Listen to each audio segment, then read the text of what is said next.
নবীদের কথা ঠিক কিনা সত্য কিনা এর সপক্ষে তখন বিশ্বনবী সাক্ষী দিবেন। সুবহানাল্লাহ পড়েন। এজন্য রব্বুল আলামিন বলেন, ফাকাইফা ইযা জিনা মিন কুল্লি উম্মাতিন বিশাহীদিন ওয়া জিনা বিকা আলা হাউলাই শাহীদা।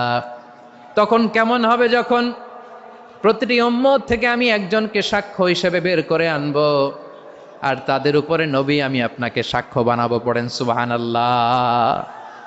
তাহলে সব উম্মতের ব্যাপারে সেই উম্মতের নবীরা সাক্ষ্য দিবে, আর ওই নবীদের উপরে আমাদের নবী বিশ্বনবী সাক্ষ্য দিবেন। সুবহানাল্লাহ পড়েন। এজন্য বিশ্বনবী হচ্ছেন শাহেদ। শাহেদের আরেকটা ব্যাখ্যা হচ্ছে, বিশ্বনবী সাল্লাল্লাহু আলাইহি ওয়াসাল্লাম আমাদের সাক্ষীর উপরে তিনি সাক্ষী দিবেন। তিনি নবীদেরও সাক্ষী, আবার আমাদের উপর উম্মতের উপরও সাক্ষী। সুবহানাল্লাহ পড়েন। রব্বুল আলামিন বলেন, وَكَذَلِكَ جَعَلْنَاكُمْ أُمَّةً وَسَطًا لِتَكُونُوا شُهَدَاءَ عَلَى النَّاسِ وَيَكُونَ الرَّسُولُ عَلَيْكُمْ شَهِيدًا।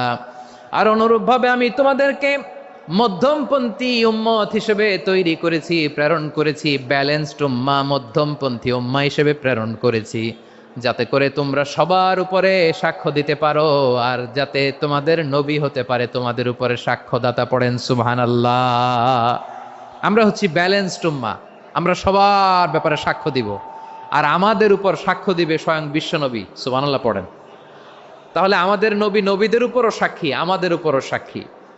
সেই বুখারীতে এসেছে, আল্লাহ তাআলা কিয়ামতের দিন সাইয়েদনা নূহ আলাইহিস সালামকে বলবেন, নূহ তুমি কি দাওয়াত পৌঁছিয়েছো তোমার উম্মতের কাছে? নূহ আলাইহিস সালাম বলবেন, হ্যাঁ আমি পৌঁছিয়েছি।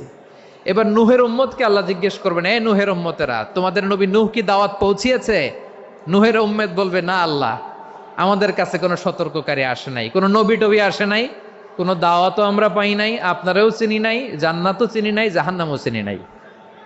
নূহ আলাইহিস সালাম বিপদে পড়ে যাবেন। তখন আল্লাহ বলবেন, নূহ তুমি বললা পৌঁছিয়েছো, তোমার উম্মত বলে কিছু পায় নাই। নূহ তোমার কি কোনো সাক্ষী আছে?